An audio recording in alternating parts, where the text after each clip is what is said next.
Hello and welcome to another update video about Bonk. Yeah, Bonk only made a video yesterday and we talked about this potential triangle here. I don't know if it's actually an Elliott Wave triangle, possibly not, but we talked about this pattern here and that it would involve most likely trend continuation to the downside in with one more low at least in wave 5.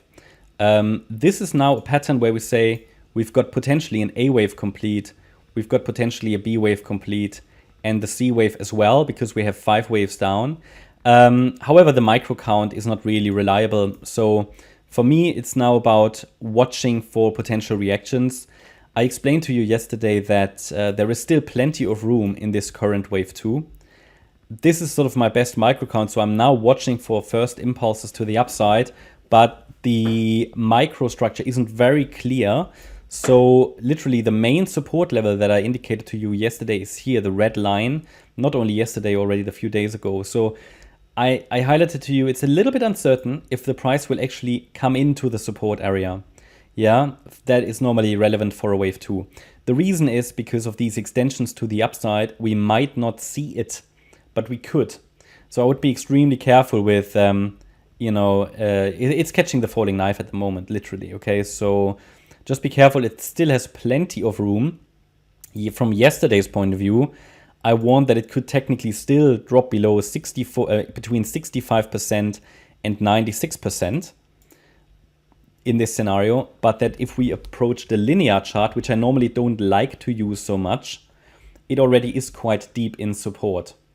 So these differ from each other. I think that this chart will show which one is more reliable for Bonk, really.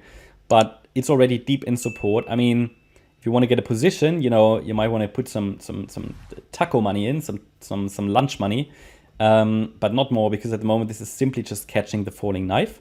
Until we see a first reversal pattern, this is literally just catching the falling knife, which can be dangerous.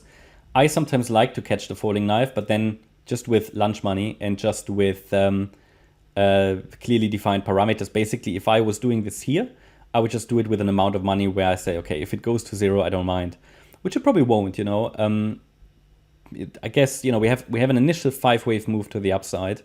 The challenge will be where the wave 2 will end. And for me, it's not looking like it's slowing down, okay? So for now, I would keep the door open for lower. But we have very clear support here at around 94490. It's very difficult to read those numbers because of all these zeros. But that red line is going to be a clear support. So, one strategy might involve, but this is not really anything that would be based on Elliott Wave, but, well, to a degree, yeah, but it's more like, okay, I've got a clear previous swing low. I'm going to stop out below that low, and I'll add a few careful, positions carefully, but I'm also watching for a reaction if I see anything. At the moment, there is literally no reaction here that would convince me that a low has formed. Yeah, I mean, you can always put a stop below the last swing low or below that support area there. But there is no impulse to the upside or anything that would suggest at this stage that the low is in. But we have an ABC pattern complete. Now, an ABC can always turn into a larger A, B, C structure. Okay, so what would be the first level for me to say that a low is in? Well, minimally, it would involve a break above the last swing high at, 154538 roughly. But also, we can add a Fibonacci retracement area, resistances that would also need to be overcome before new all-time highs are coming. And it's this zone all the way up to 268504. Okay, so a break above it would increase probabilities that we are heading to all-time highs. It's just a resistance area to watch for reactions. For now, if the price breaks below the red line, I think then there's a really good chance to come into the yellow support area. Until then, this is a potential turning point.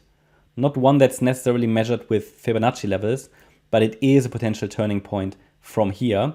But a sustained break below the previous low would likely send it into the yellow box. It gives you some clear parameters to watch. At the moment, by the way, you could say that an entry point, a long entry, is possible with fairly low risk because of the amount or the percentage it already dropped, right? And how tight a stop can be set. It's just that I'm not convinced that a low is in at this stage, and I wouldn't be surprised by a break below support. Now, if that support breaks, you can see how quickly the price moved up. So there is literally not much support and resistance. So that would increase likelihood of a rapid move down into support, into the Fibonacci support area that starts at 47352. Yeah, I only quickly wanted to give you an update about the structures. Hope you liked the update. If you did, please hit the like button, leave a comment and subscribe. And if you really like the content, then please check out the channel membership. Also, make sure that you follow us on Instagram and Twitter for additional content. Thanks a lot for watching. Bye-bye.